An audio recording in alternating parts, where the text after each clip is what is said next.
Si dating Ilocos Sur Governor Chavit Singson mariing itinangging nananawagan ng military withdrawal support sa Pangulo. Kaugnay niyan, may kabuuan pang report si Bombo Grant Hilario. Maring itinanggi ng dating gobernador ng Ilocos Sur na si Chavit Singson na siya'y nananawagan kumalas ng suporta ang sandatang lakas kay Pangulong Ferdinand Bongbong Marcos Jr. Ito ang binigyan linaw ni Singson kasabay ng kaliwat kanang pagtalakay at mga panawagan labanan ng isyu ng korupsyon sa bansa. Ayon kay former Governor Chavit Singson, nais lamang niya ang isang payapang pagkilos o pagsasagawa ng peaceful movement kaugnay sa kontrobersyal na flood control projects. Kanyang iginit na hindi niya sinasabing mag-withdraw ng suporta ang sandatang lakas, ngunit ipinaubaya ang diskresyon sa kanila. Dagdag pa niya, desisyon nila ito kung ikukonsidera o sila mayroong konsensya at maawa sa taong bayan kaugnay sa kasalukuyang estado ng Pilipinas. Niliwalagin ko Salamat po. I want a peaceful movement. Hindi ko sinasabi na mag-withdraw na mga military. Kung maawa sila, nasa konsensya na yan. Konsensya lahat ng mga military. Kung ayaw nila, di mga sundalo, mga pulis, konsensya. Kung may konsensya pa sila mag-decide. Hindi ako. Wala akong sinasabi na withdrawal, nag-aantay yung magdedemanda sa akin.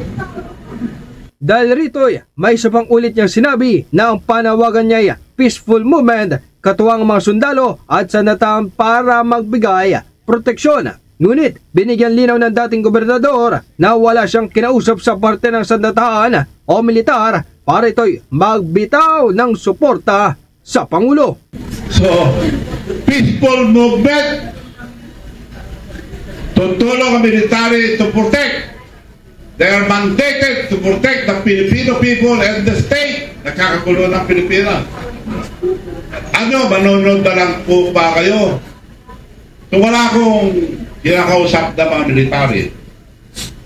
Wala akong sinasabi na they should withdraw. Nasa konsensya nila yan. Mas madali. Masolve. Kung sila mag-decide, nasa konsensya nila yon. Kung makonsensya nila na maghirap ang taong bayan, kasalanan po nila. So hindi ko sinasabi na pag-revolusyon. Nasa military yan. Samantala, ibinahagi naman ni former Ilocos Sur Governor Chavit Singson na bago pa man ang ikinasang malakiang Rally for Transparency ng Iglesia ni Cristo, ay kanya nang nakausap si Senadora Amy Marcos. Nang kanyang makapanayam ito, sinabihan niya raw ang mambabatas na himukin si Pangulong Ferdinand Bongbong Marcos Jr. na magbitiw mula sa pwesto. Naniniwala siyang ito ang pinakamainam gawin sapagkat posibleng maulit niya ang nangyari kay Marcos Sr. sa anak nitong Bongbong Marcos Jr. na kasalukuyang leader ng bansa. Mas ng 16 days, marami na magrarally yan. Di na itong tao, nag-umpisa na nga lahat, nung araw pa. So, the best thing ako na gawin mo, kausapin mo yung kapatid mo, pagbitaw na lang. Honorable XT. Nobody's perfect. Nakakamali naman ng tao. Magsuri siya at pagbitaw na. More honorable ako.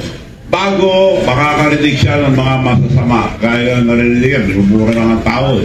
Para sa Bombo Network News, ito si Bombo Grant Hilario, and this is Bombo Radio Philippines, the #1 most trusted source of news and information, Bast Radio Bombo. For the most trusted source of news and information, visit our website at www.bomboradio.com. Follow us on Bombo Radio mobile app, Facebook, YouTube, TikTok, and X, formerly Twitter. Like, share, and stay connected. Anytime, anywhere.